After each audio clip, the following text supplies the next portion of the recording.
The night was restless. Smoke curled through the city sky like a warning, but inside the janitor's small apartment, David cradled his daughter's head as she slept on his chest. Her breathing was soft, fragile, like the hum of a bird's wings. He brushed back her hair, whispering promises he wasn't sure he could keep: a better life, a safer future, a world where she would never feel abandoned the way he did when his wife left. He was a janitor in a skyscraper that touched the clouds, cleaning messes for people who never learned his name. His hands were cracked from bleach, his back bent from hours of scrubbing floors that shone for others' footsteps. Yet when his daughter, Lily, smiled up at him in the mornings before school, the weight of the world felt a little lighter. That night, fate set a stage no one could predict, and what happened next would turn a forgotten janitor into the man at the center of the city's biggest story.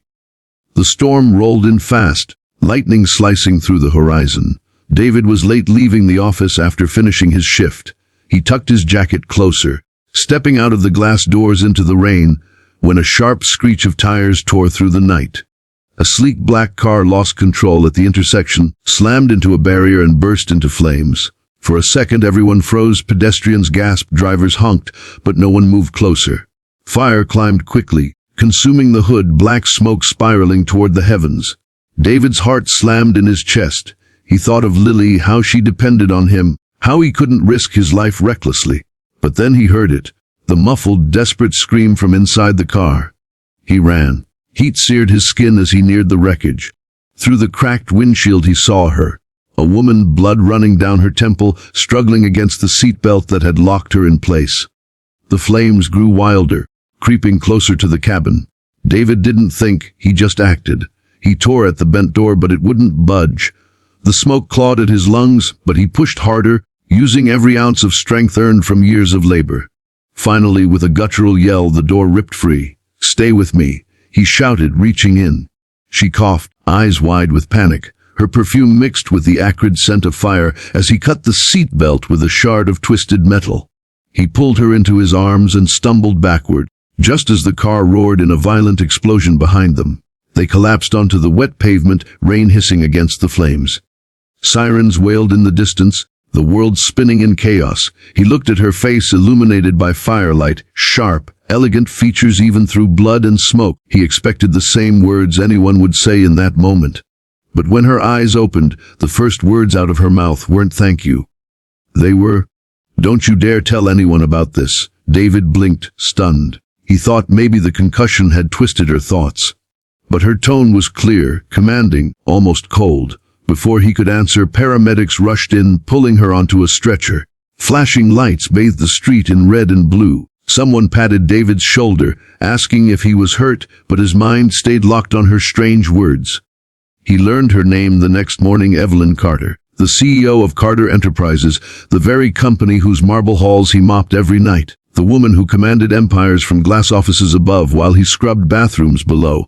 The media exploded with headlines of her miraculous survival. But curiously, there was no mention of the janitor who saved her. David's name wasn't in the papers. He wasn't called a hero. It was as if the fire swallowed the truth. At work, whispers floated through the staff. Evelyn had returned to her office with bandages and bruises as fierce as ever. When David passed her in the hallway, their eyes met briefly. She gave him nothing, no acknowledgement, no gratitude, only silence. But something stirred beneath that silence. Days stretched into weeks, and David's life slipped back into its rhythm. Wake Lily, pack her lunch, scrub the skyscraper's endless halls. Yet he couldn't forget the firelight reflecting in Evelyn's eyes. He couldn't forget how she seemed more afraid of being seen vulnerable than of dying in that car. One night, as he pushed his mop across the empty executive floor, the doors to the CEO's office opened. Evelyn stepped out, her heels clicking against polished marble. She looked at him for a long moment before finally speaking. "You didn't tell anyone, did you?" "No," he said softly. Her expression softened, but only slightly. "Good. Keep it that way." David frowned. Why wouldn't you want people to know someone saved you?" Her gaze turned distant, almost haunted. "Because weakness is blood in the water. The moment they know I needed saving, the sharks will circle. Investors, competitors, even my own board. I can't afford to be a victim. Not in this world." David saw it then. The armor she wore wasn't just arrogance. It was survival. Still, something shifted between them. Over the following weeks, Evelyn began to notice things she had never seen before: the janitor, who arrived early to catch the subway home; the little girl who sometimes waited in the lobby with homework while her father worked overtime, the exhaustion hidden behind his quiet smile. She noticed how he carried burdens alone, just as she did. And for David, he began to see Evelyn not as the untouchable CEO, but as a woman whose life was built on fragile towers of expectation, power, and fear of falling. It started with small conversations, a passing remark here, a shared silence there.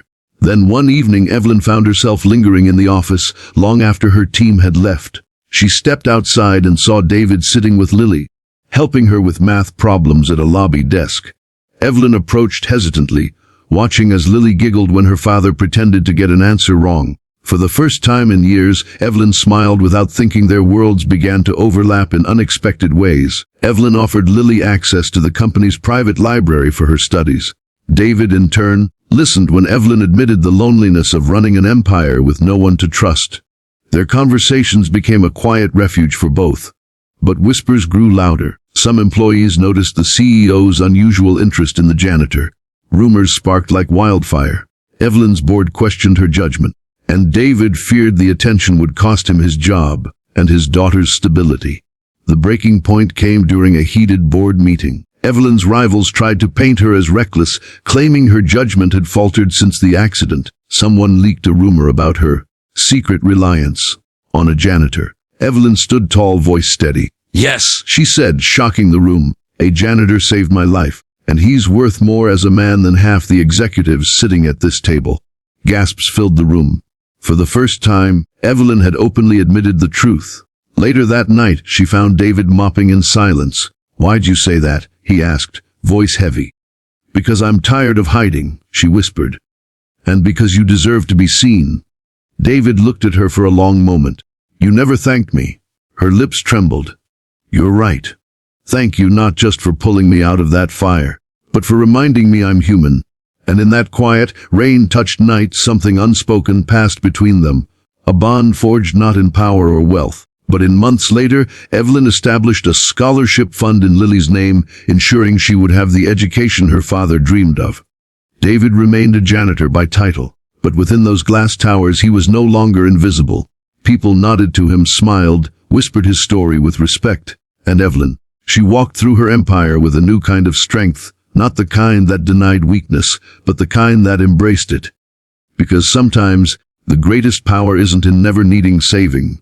It's in having someone who's willing to run through fire to save you anyway. Survival, sacrifice, and the fragile hope of healing.